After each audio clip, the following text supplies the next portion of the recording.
ఏ party float చేస్తారని అన్ని అంశాలు పరిశీలనలో ఉన్నాయి. ఒత్తిడి ఉన్నది.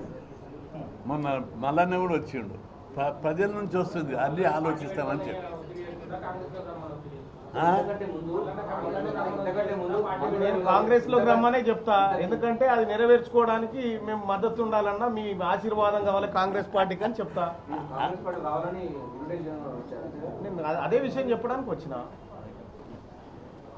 ఆయన బీసీ వాదిగానే చూస్తాం. ఆర్ కృష్ణ పార్టీకి పరిమితమైనటువంటి వ్యక్తిగా చూడం. కాకపోతే ఏంటంటే కాంగ్రెస్ పార్టీ బీసీలకు మంచి చేయబోతా ఉందన్న ఈ అంశంలో మీరు కూడా ఉండాలని చెప్తాం అన్న.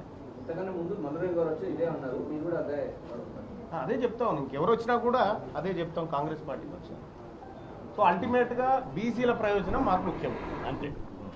బీసీల విషయంలో రాజీ పడం. మల్లన్న కానీ నేను కానీ రాజీ పడం.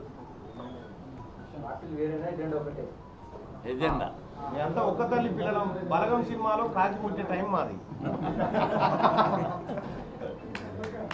మల్లేష్ యాదవ్ కాకి ముట్టదు కదా, అందరు వచ్చేదాకా అందరు కలిసేదాకా ఇప్పుడు అదే పనులు ఉన్నది అన్న.